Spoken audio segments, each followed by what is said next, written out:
So there's like a whole story time with Genoa. I have to start at the beginning. So I arrived into Genoa at about 5 p.m. on the 26th of September. I turned up at my hostel, and like there was 3 people checking in all at once, and I got chatting to the person who was sat on the sofa next to me waiting to be checked in, called Megan. Me and Megan hit it off immediately, and I was like, oh, I really want to like hang out with this person, she seems really lovely. So we did. However, I had just gone into my bed, got settled into my bunk, and as soon as I sat on my bed, I couldn't get up. I eventually went over and chatted to Megan, and she was chatting to someone called Lisa. Lisa was quite funny, quite chill, and she said that she didn't need dinner. She had some like gummy bears, so we were having a bit of a laugh. We came back and Lisa joined us in the kitchen again as we were cooking. For the record, we had some tortellini, which is amazing in Italy. It's so much better than the processed stuff over here. We had some focaccia, and we had some wine in these little plastic beakers, and some salad. It was so good, and so lovely. And me, Megan and Lisa were chatting, talking about our plans for the next day. This is where the funny stuff starts.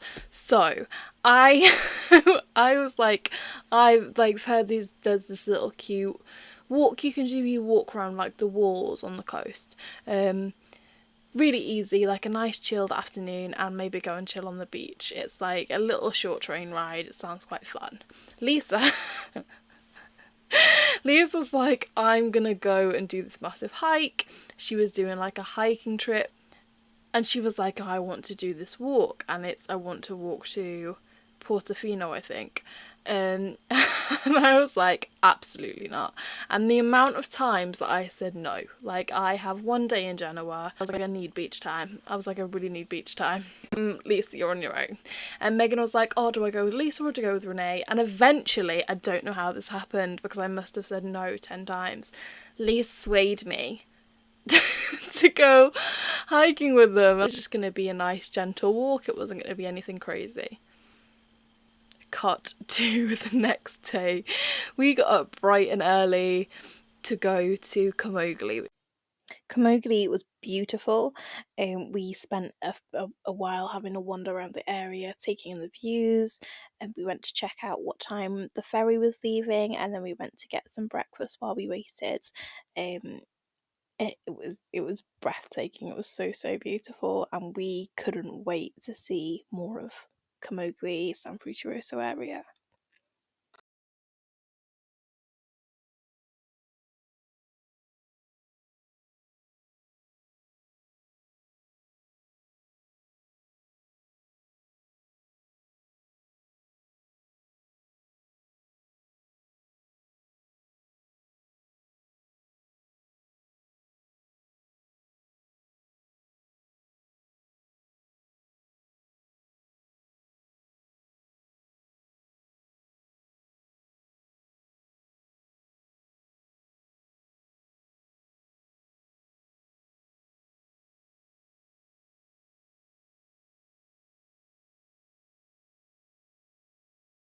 We got there and the ferry wasn't running. People said that the ferry had been on and off, but a couple of different people came and it was just like, oh, we did this hike yesterday when the ferry wasn't running, and it was really nice. It took a couple of hours, was really lovely. We did a little bit of Googling. This walk said it took 2 or 3 hours, quite moderate, but you know, if you had some hiking experience, it'd be fine. So this woman did then come and show us a picture and was like, it was a little bit tricky in places. There's like some tricky bits of cliff where it's a bit hard to do. And she showed us a picture and we were like, oh, that looks scary. But she was like, oh, it's just one little bit. It's fine. She was like, it's one little bit. And she was like, if he can do it, you can do it. So then we were all a bit like, yeah. And we all said if we set off and we weren't happy, we turn back. So we set off on this walk. The first thing I realised was we were going to do this coastal walk and I didn't have my GoPro on me. So this whole thing I could have been filming, but I didn't. And I couldn't have got my camera out in the bits that were scary because you needed 2 hands to hold on to everything. I needed 5 hands. It was terrifying. Yeah, we set off on this walk. This is Megan and this is Lisa. Hello. And we're in the most cutest Italian place. We just walked past like an olive farm, and it's so lovely. We're on like this coastal walk. There's been lots of steps. I've nearly died, but it's fine. There's still death to come because we're doing quite like a tricky pathway. Sorry, Mum. So we've just had like a bit of a banana break, and yeah, I'll see you at the beach. To start with, it was what I thought it was going to be. It was like a bit crumbly at some points. I was like, oh, that's a bit of a steep drop. Wouldn't want to put a foot out there. But like, it was fine. Like, it was a bit scary, but no threat to my life unless you were drunk. Like, the wind picked up so much on this first cliffy bit, and we were like, oh, maybe we should turn back. But we all looked at each other. We looked at this cliff. We thought, no, this is okay. We can do it. It got trickier the further round you went. So actually, once we were past that bit, it was harder to go back. And we didn't know what was in store still at this point. So the next bit we got to, that was when we were like, oh my god, everything changed. It was this sheer drop. I'll see if I can drop some footage in that Lisa filmed. Like this, maybe. And there was no grip. It was completely slippery. The other two had walking shoes on, I think.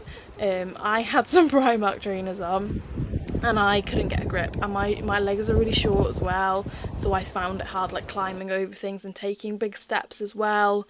It was really, really difficult, and I genuinely thought on that cliff face that I wouldn't be able to, and it took me so long.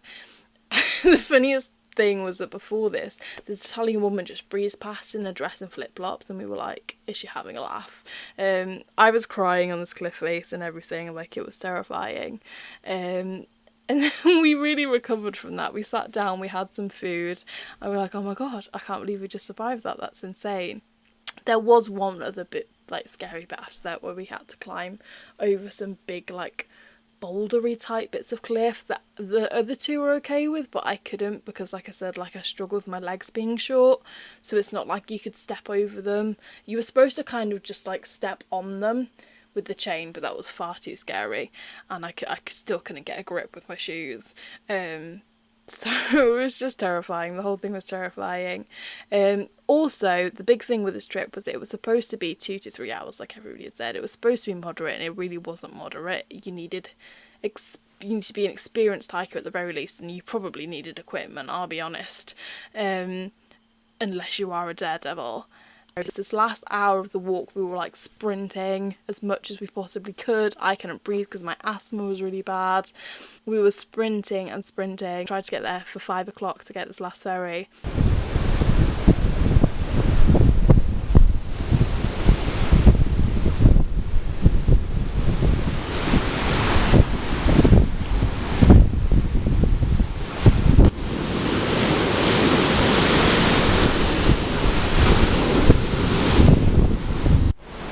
Hello, story time on the vlog. So, we walked that walk. So it was supposed to be 3 hours. How long did it take us, guys? 7 hours. Wait, 10 till 5. Yeah, 7 hours it took us. Double what it was supposed to take us. I mean, I kept stopping because I was going to have an asthma attack, but that's fine. Like, it was so uphill, like, you couldn't have not stopped. It was definitely not a 3 hour walk, that's for certain. And then we got here and we're like, oh yeah, we can get the ferry back. The ferry's not running, so we have to walk back. It's now like 5:30, so it's dark in 2 hours, and it took us 7 hours to walk here.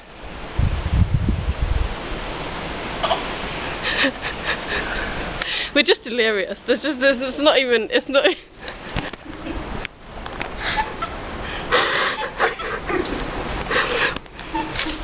We're done. The girls was just so great at boosting morale. I think I was pretty good at it as well. So we just made the best out of a bad situation, and we got so close. We'd had a couple of wild wees that day. It was just, I love these two girls like sisters. Like, that day was, I've never felt so close to two people in such a short amount of time because of what we went through with each other.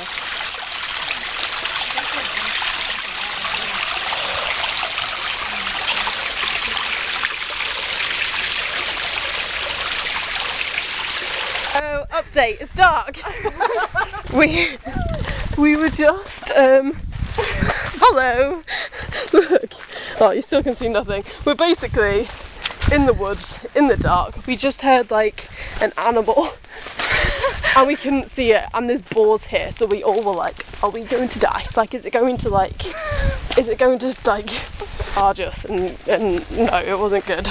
But Megan is very level-headed, and Megan's like, no, it's fine, and I've got my security alarm, so I was like, if something charges this, I'll just deafen it, and it's fine. But it's a bit beyond a joke. We're all delirious. Can't wait to get back to hospital and have a shower and sleep, so hope you're good watching this, and I hope this provides you with lots of entertainment and future Renae. I hope you can laugh at this because I've cried so much today, it's hilarious. Right, bye. Any parting words, guys? See you. Sorry, Renae's mom.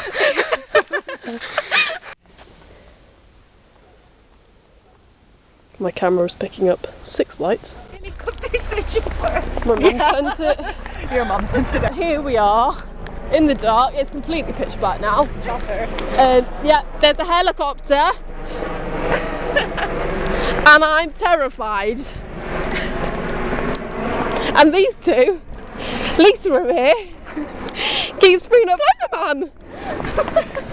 Sorry. When we got to the last bit of the walk and it was getting darker and darker, we realised that we were probably not going to make our trains back, and we were going to get stranded in Camogli. So we would have to find a hotel and fork out like £150 for a hotel. And bear in mind, we already thought we were going to get stranded in San Fruttuoso at this stage because I didn't think I could go on. Megan was like, oh, we'll sleep in the church. When I say I was tired, we'd done 40,000 steps by the time we got back to Camogli. I've never walked that many steps in a day. And bear in mind that most of that was uphill. I'm very asthmatic.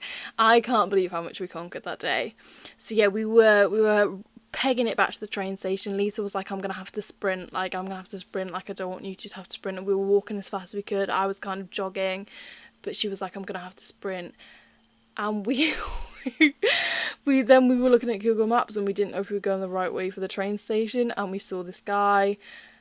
Asked him where the station was. He didn't speak any English. I spoke to him in Italian, and he was like, oh yeah, you are going the right way, but we weren't gonna make it in time. And just then his friend drove around the corner, and he was like, oh, we'll give you a lift.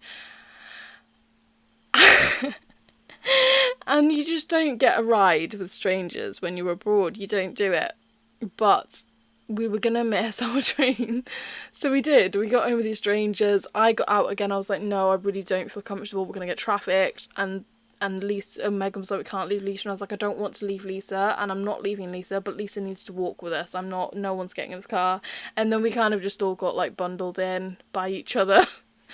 And we were following Google Maps as they were driving. We were like, they are not going in the right place, in the right direction, but they were. It's just because it was like a one-way system. But we were all like scared, like, are they gonna kidnap us? And it was two really old men. In hindsight, it was quite funny. We would have been able to hurt them if they were doing anything. But I was speaking to them in my best Italian as well. And bear in mind, I'd felt useless all day because the other two were so much more physically fit than me, that I was feeling like I was really slowing them down, really being useless. And then I was speaking to them in Italian in the car. It was shoddy Italian, completely admittedly, but it was enough that they knew that I knew what they were talking about, so that if they were saying anything like, oh, let's kidnap these girls, let's take them here, that I'd understand. So the girls were really like, oh, that's like, you did so good. I felt really proud of myself for that as well. And we survived that. We got to the train station, and then that was our trip. We're alive. We just left a feel like I can't hear myself. We just left Lisa at the station. That was such a hard goodbye because we've been through so much today. So we've bonded so much. Like, I love these girls like my sisters, honestly. Like, it's crazy. Like, we've weed in front of each other, we've saved each other from falling off cliffs. Like, it's been mental. So yeah, we just left her at the station to go to her next class start, and we're on the way back to Genoa, and we're alive. This is crazy. Like, I'm gonna have to write a book on today, and I'm going to bed as soon as I get in. I was gonna shower, but I think I might just be grim because I'm deceased. So I'm a superwoman, and you are too. I'm so proud of what I achieved on that day that I was so emotional. Like, I kept crying because I was scared, but I was also crying because I was just so proud of everything that I was doing. Just astonishing. And the views were beautiful. Like, I didn't think about the views a lot because of how much we were having to endure, but it was beautiful. Megan had walked the whole way in her swimsuit as well because we were gonna go to the beach and do some swimming, so she'd been walking in her swimsuit under her clothes, and Lisa was walking with all of her stuff on her back, like all of her backpacking gear. It was a lot. Like, it was the craziest day. But I'm if I went back, it's not like I'd be like, oh, I'd do it again, because it was very dangerous. And I danced with the devil, so we could have died so many times that day. But I'm so glad that I did it, because it was the experience of a lifetime. Like, the top experience of my lifetime, because I've never tested myself so much. I've never been so proud of myself. And like I said, I've never made friends as quickly as I did with Lisa and Megan. Like, I love them. That was my Genoa story. I didn't actually see any of Genoa in the end. The next morning, I left my hostel. I'd had a shower when I got in because my feet were so muddy, and I was just disgusting, covered in sweat and tears, blood. I grazed on my knees from like scaling the rocks. I was in pieces. I had bruises everywhere as well. I had mosquito bites that were still itching from Rome. It was crazy. The next morning I headed off to Switzerland. So yeah, go and check out more Camogli San Fruttuoso walks if you want to see how scary it is. If you think you could do it, that's okay.